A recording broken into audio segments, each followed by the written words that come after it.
Anak at ng Espiritu Santo. Amen. Sumainyo ang Panginoon. At sumainyo rin. Sa pasimula po ng ating pagdiriwang ng banal na misa, upang tayo maging marapat makibahagi, aminin natin ang ating mga kasalanan. Inaamin ko sa makapangyarihang Diyos at sa inyo mga kapatid, na lubhang nagkasala sa isip, sa salita at sa gawa, at sa aking pagkukulang.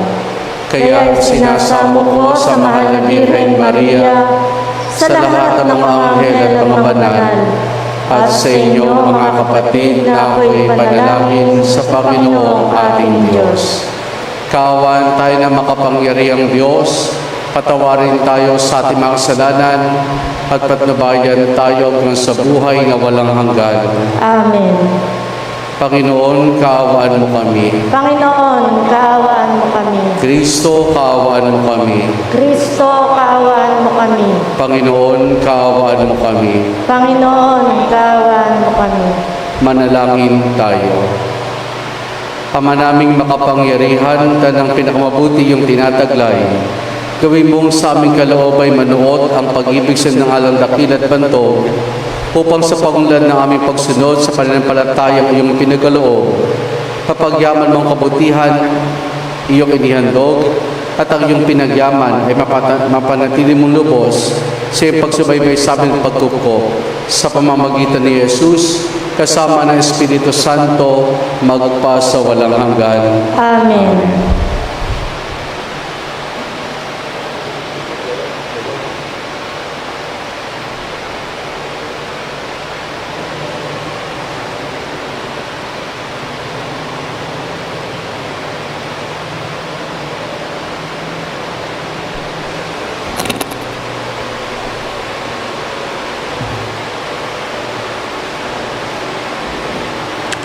Ang salita ng Diyos mula sa unang sulat ni Apostol San Pablo sa mga taga-Korinto.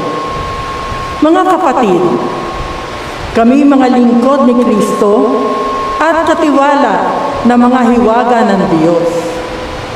Ganyan ang dapat na maging palagay ninyo sa amin. Ang katiwala'y kailangang maging tapat sa kanyang Panginoon. Walang anuman sa akin ang ako'y hatulan ninyo o ng alinmang hukuman ng tao.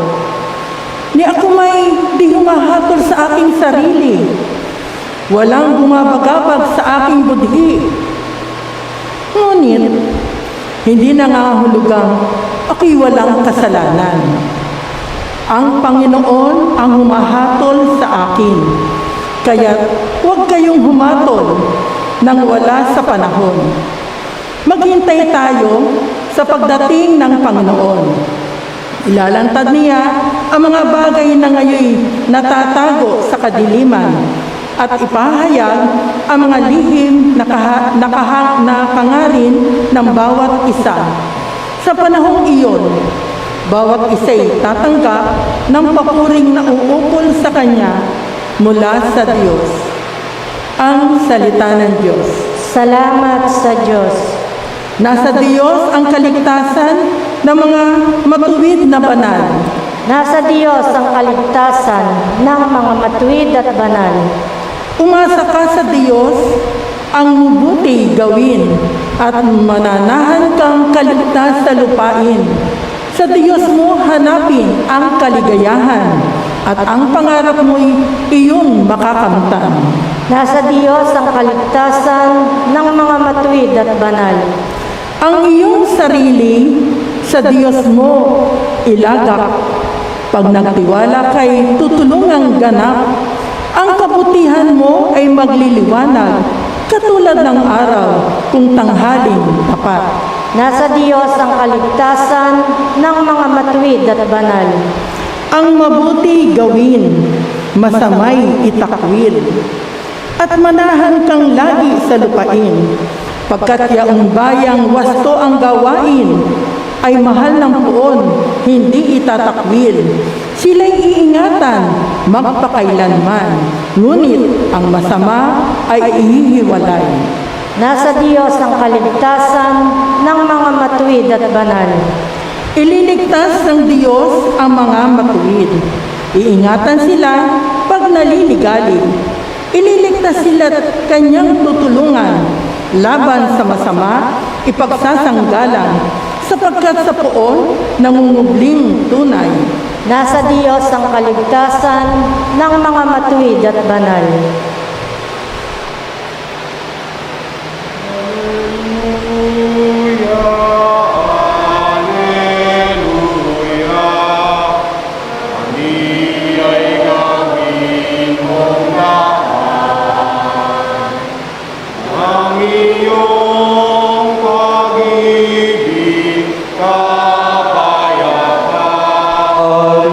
At katarungan. Alleluia. Sumainyo ang Panginoon. At sumainyo rin. Ang mabuting balita ng Panginoon ayon kay San Lucas. Papuri sa iyo, Panginoon. Noong panahong iyon, sinabi ng mga Pariseo at mga eskriba kay Jesus, ang mga alagad ni Juan ay malimit magayuno at manalangin. Gayon din ang alagad ng mga Pariseo. Ngunit ang mga alagad mo'y patuloy ng pagkain at pag-inom. Sumagot si Jesus, pag-aayunuhin ba ninyo ang mga panauhin sa kasalan, samantalang kasama pa nilang ang lalaking kinasal? Kapag wala na kinasal, saka pa lamang sila mag-aayuno. Sinabi rin niya sa kanilang sandalinhaga, walang pumipiraso sa bagong damit o pangitagpi sa luma. Kapag ginawa ito, masisira ang bagong damit at ang tagping bago ay hindi babagay sa damit na luma. Wala rin nagsisilid ng bagong alak sa lumang sisidlang balat. Kapag gayon ang ginawa, papuputokin ng bagong alak ang balat, matatapon ng alak at pasisirang sisidlan. Sa bagong sisidlang balat, dapat ilagay ang bagong alak. At walang magkakagustong uminom ng bagong alak kapag nakainom na ng inimba, sapagkat sasabihin niya, masarap ang inimba. Ang mabuting balita ng Panginoon. Pinupuri ka namin, Panginoong Hesukristo. Magandang umaga po sa ating lahat.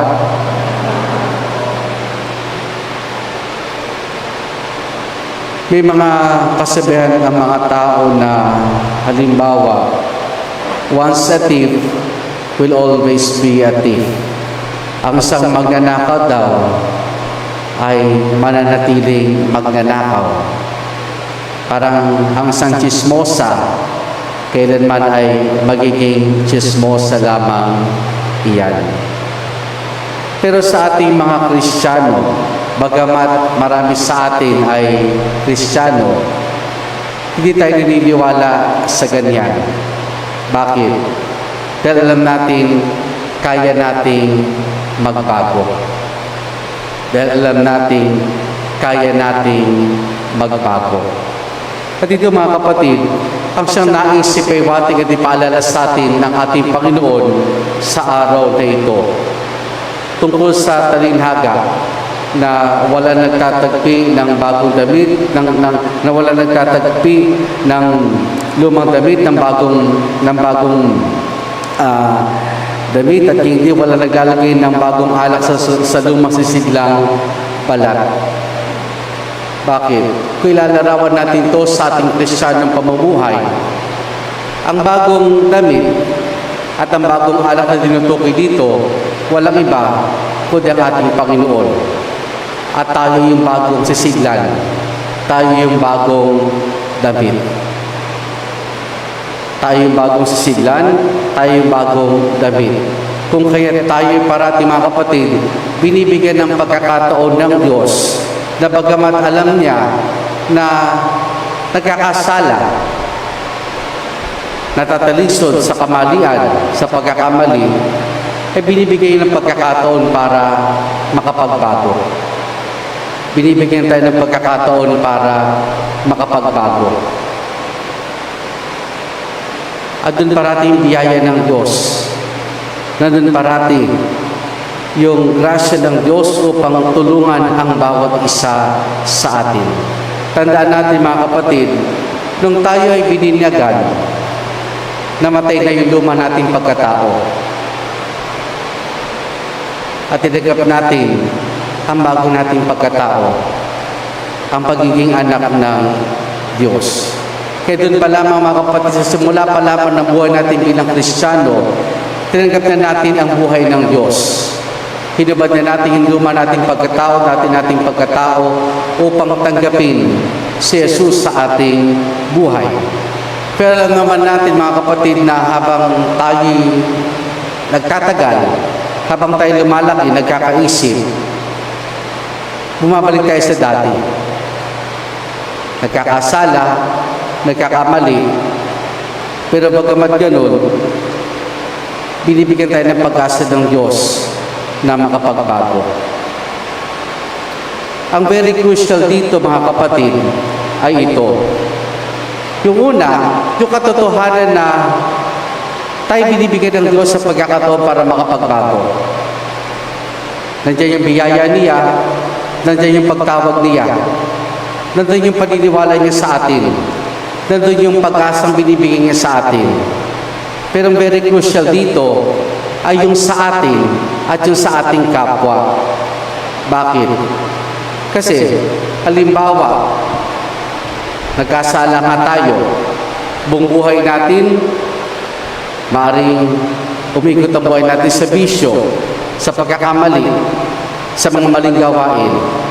At dating pagkakataon na maramdaman natin na walang patutunguhan ang ganitong uri ng buhay. Kaya magsisimula tayong magbago, unti-unti. Ang crucial dito ay kung kaya ba natin magpatuloy. Kung kaya ba natin magpatuloy. Kung kaya ba natin talagang talikuran yung luma nating buhay at yakapin yung bagong buhay biniraan ng Diyos para sa atin at yung ginusto natin para sa atin. Kasi maring minsan, pahirapan tayo. Maring minsan, panghinaan tayo ng loob. Kasi nga, habang tayo'y nagbabago, mas lalong lumalakas, dumadami ang tukso sa ating buhay. Kaya nasa sa atin din yun. Nandun yung pagkakataon binibigay sa atin ng Diyos. Kaya yun, if we grab that opportunity, pangatawanan natin. Tutulungan naman tayo ng Diyos. Aalalayan naman tayo ng Diyos. Yung pangalawa, na higit na crucial, ay yung sa ating kapwa. Bakit? Kasi tayong mga tao, masyado mapaghusga. Kasi tayong mga tao, nawawalan ng pag-asa sa ating kapwa. Yung mga panalitang wala ng pag-asa yan, hindi na magbabago yan. O ganyan na talaga iyan, kasimula't simula pa. Ganyan na siya. Yung mga ganyan mga pananalita sa ating kapwa na nagnanais na magbago ay hindi nakakatulong. Hindi nakakatulong. Bakit? Kasi sa halip na ma-encourage natin sila, nakakahon sila para sa atin. Sa halip na ma-encourage natin sila, tayo pa mismo humihila sa kanila, pabalik sa dati nilang buhay. Paring minsan makita natin pumapalya ang isang taon nagbabago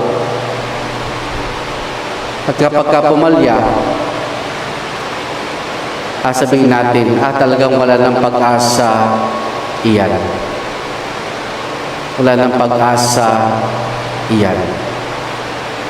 Sa halip na maging ganyan ang pananaw natin para sa kanila, bigyan natin sila parati ng pag-asa. I-encourage natin sila. I-encourage natin sila. Suporta natin sila. Palalahanan natin sila. Sa halip na batikusin, sa halip na hindi magtiwala sa kanila, bigyan natin sila parati ng pagkakataon. Dahil sa bandang huli, makita natin na patuloy na kikilos ng Diyos, patuloy na mamamayani ang grasya at biyaya ng Diyos. Tandaan natin, ang Diyos, binibigyan tayo ng pag-asa. Ang Diyos naniniwala na kaya natin magbago. At sana, ganun din tayo sa ating sarili, na magtiwala tayo at paniwala tayo na kaya nating baguhin ang mga dapat baguhin. At patungkol sa ating kapwa, sa ating isabaw sa atin, bigyan natin sila ng pag-asa, tulungan natin sila. At pa-appreciate natin na unti-unti nagbabago ka na nga. Kapag ganyan natin dinig nila, na-encourage sila. Bibigyan sila ng panibagong pag-asa at lakas na kakayanin nila, kakayanan natin ito. Amen.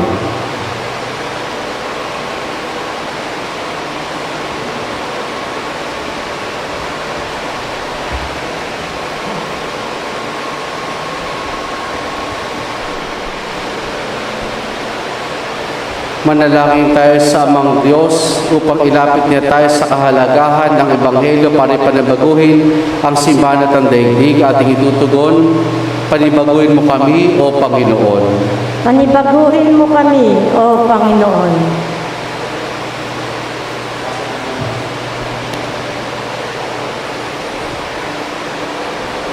Ang simbahan, ang bayan ng Diyos at mga pinuno nito, naway sundin ang pag-akay sa Espiritu Santo upang ipahayag sa mga tao ngayon ang walang kupas na wika ng Ebanghelyo.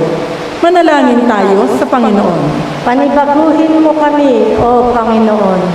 Ang ating mga puso naway ating buksan sa mapagligtas na kapangyarihan ng Diyos na higit na mahalaga kaysa sa mga panlabas na gawain ng pagkakabanal. Manalangin tayo sa Panginoon. Panibaguhin mo kami, O Panginoon. At tinawang mapagtanto na laging mapangyayari ang himala na nagbabago sa lahat ng humingi ng tulong ni Kristo na makamtan ito. Manalangin tayo sa Panginoon. Panibaguhin mo kami, O Panginoon. Sa mga may sakit, naway maging daan tayo na mapagpapagaling na kamay na pagmamalasakit ni Kristo sa pamagitan ng pagbibigay natin ng pagmamahal at kalinga sa kanila. Manalangin tayo sa Panginoon. Panibaguhin mo kami, O Panginoon.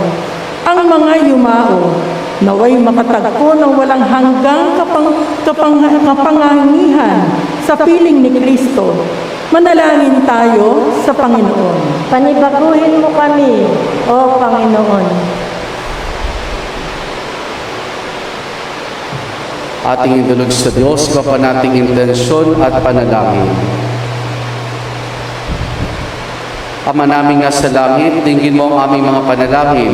Paturuan mo kaming mamuhay bilang bagong bayan mo na pinalaya ng pag-ibig ni Jesus na aming Panginoon. Amen. Biyayang nagmula sa pagpapalang, tanda ng bawat puso, pagkatingin mo.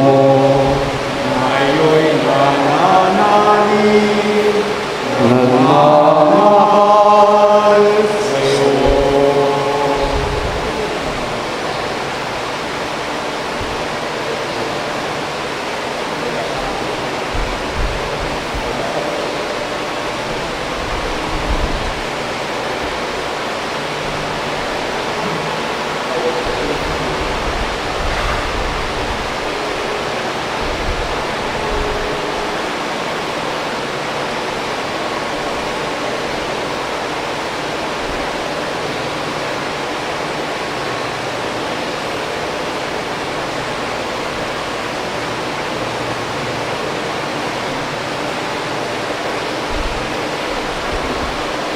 Manalangin kayo mga kapatid upang ang pagkain natin ay kalugdan ng Diyos amang makapangyarihan. Tanggapin nawa ng Panginoon itong paghahain sa iyong mga kamay, sa kapurihan niya at karangalan, sa ating kapakinabangan at sa buong sambayanan niyang banal. Ama namin lumikha, ang banal na pagkain ay lagi nawa magdulot ng iyong pagkabasbasa sa amin tumutubos, upang ginaganap mo sa aming pagdiriwang ay maging lubos sa pagkakaloob ng iyong pagabahal sa pamamagitan ni Jesus kasama ng Espiritu Santo magpasa walang hanggan. Amen. Sumayin niyo ang Panginoon. At sumayin niyo rin. Taas sa Diyos sa inyong puso at diwa. Itinaas na namin sa Panginoon. Pasalamatan natin ang Panginoong ating Diyos. Marapat na siya ay pasalamatan. Ama naming makapangyarihan, tunay nga marapat na ikaw ay aming pasalamatan. Nasa aming buhay, pagkilos at pag-iral. Sa pamumuhay namin araw-araw, tinatamasa namin yung pagmamahal. Sa pag-ibig mo pinilasa sa katauhan, ang Espiritu Santo ay unang aning bigay na anak mo naglagak sa amin ng katiyakan na palang mabuhay kami sa piling mo kailanman. Kaya kaisa ng mga anghel, nagsisiawit ang papuri sa ng walang humpay sa kalangitan, kami nagbubunyi sa iyong kadakilaan. Santo, Santo, Santo, Panginoong Diyos na makapangyarihan, napupuno ang langit at lupa ng kalwalhatian mo. Hosana, Hosana sa kaitaasan, Hosana, Hosana sa kahitasan, pinagpala ang naparirito sa ngalan ng Panginoon. Hosana, Hosana sa kahitasan, Hosana, Hosana sa kahitasan.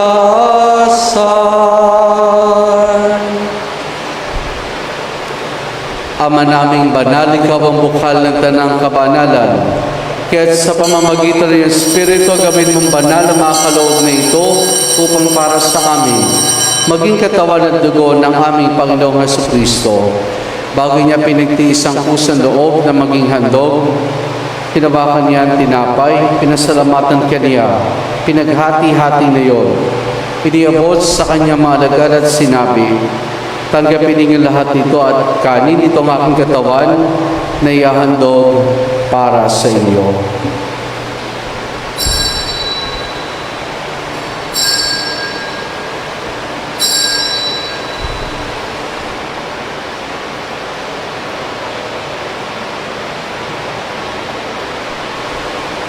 Gayon din naman ang matapos ang hapunan, hinawakan niya ang kalis.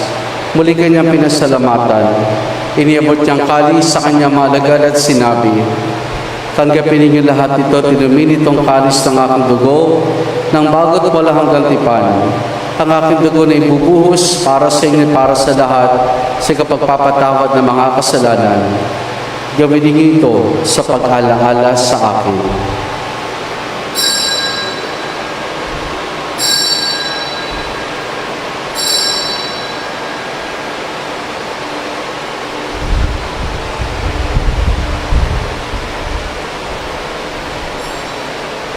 Ang misteryo ng ating pananampalataya. Si Kristo'y namatay, si Kristo'y nabuhay, si Kristo'y babalik sa wakas ng panahon. Ama, ginagawa namin ngayon ang pag-aalaala sa pagkamatay at muling pagkabuhay ng iyong anak. Kaya't inialay namin sa iyong tinapay na nagbibigay buhay at ang kalis na kakaloob ng kaligtasan. Kami nagpapasalamat dahil kami minarapat at tumayo sa harap mo para maglingkod sa iyo. Isinasamo namin kaming magsasalo-salo sa katawan at dugo ni Kristo ay mabuklod sa pagkakaisa sa pamamagitan ng Espiritu Santo. Alalahanin mo rin mga kapatid naming nahimlay na may pag-asang sila'y muling mabubuhay, gayon din na lahat ng mga pumanaw at mga kaluluwa sa purgatorio. Kaawan mo sa patuloyin sa iyong paliwanagan. Kaawaan mo at paging dapat kami lahat na makasalo sa iyong buhay na walang wakas. kaysa ng mahal na Birheng Maria, Ina ng Diyos, ang kanyang kabiyak ng puso, si San Jose, kaysa ng mga apostol, ni San Juan Bautista, at ng lahat ng mga banal na namuhay dito sa daigdig ng kalugod-lugod sa iyo, may pagdiwang nawa namin ang pagpupuri sa kararangal mo sa pamamagitan ng iyong anak na aming Panginoong Hesus Kristo. Sa pamamagitan ni Kristo, kasama niya at sa Kanya, ang lahat ng parangal papuri sa iyo, Diyos amang makapangyarihan, kasama ng Espiritu Santo, magpa sa walang hanggan. Amen. Hiling namin kay Maria sa lahat ng masama, pagkalooban ng kapayapaan araw-araw, iligtas sa kasalanan, at iliyos lahat ng kapahamakan, samantalang aming masayang pinananabigan ang dakilang araw ng pagpapahayag ng tagapagligtas naming si Yesu Kristo. Sapagkat sa iyo ang kaharian at ang kapangyarihan at ang kapurihan magpakailanman. Amen. Panginoong Yesu Kristo, sinabi mo sa iyong mga apostol, kapayapaan ang iniwan ko sa inyong aking kapayapaan, ang ibinibigay ko sa inyo. Tuhayan mo ang aming pananampalataya at huwag ang aming mga pagkakasala. Pagkalooban mo kami ng kapayapaan at pagkakaisa ayon sa iyong kalooban, kasama ng Espiritu Santo magpa sa walang hanggan. Amen. Ang kapayapaan ng Panginoon ay lagi nawang sumainyo. At sumayin niyo rin. Mga kapatid, maghangad at magbahagi po tayo ng kapayapaan ni Jesus sa isa't isa. Peace be with you po. Kordero ng Diyos na nag-aalis ng mga kasalanan sa libutan, maawa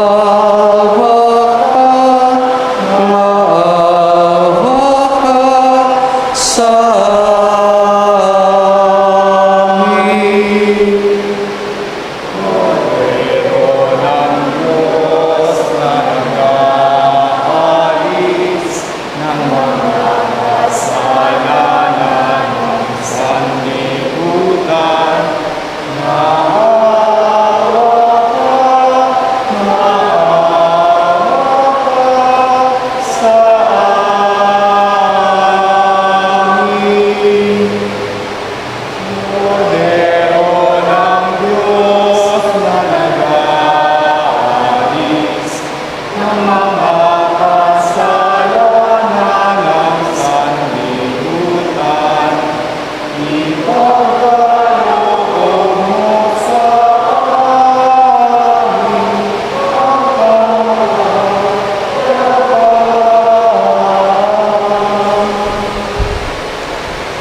Narito si Jesus, ang kordero ng Diyos. Siya nag-aali sa mga kasalanan ng sanlibutan. Mapalad ang mga inaaniya niya makiisa sa kanyang banal na piging. Panginoon, hindi ako karapat-dapat na magpatuloy sa iyo. Ngunit sa isang salita mo lamang ay gagaling na ako.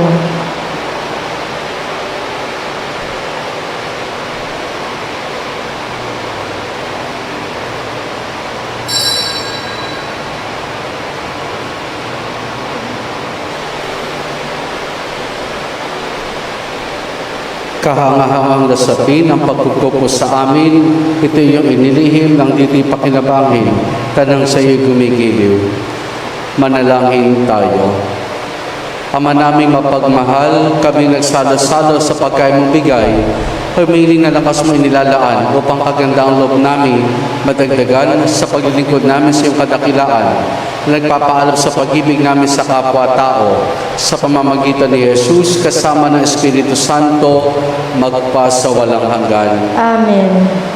Sumainyo ang Panginoon At sumayin niyo rin. at pagpalain tayong lahat ng mabuting mapagmahal na Diyos Ama, Anak at Espiritu Santo. Amen. Naialin na natin ang pagdiriwan ng banal na misa, kumain tayong taglay ang kapayapaan at pag-ibig ng Panginoon. Salamat sa Diyos. Purihin po natin ang ating Panginoon.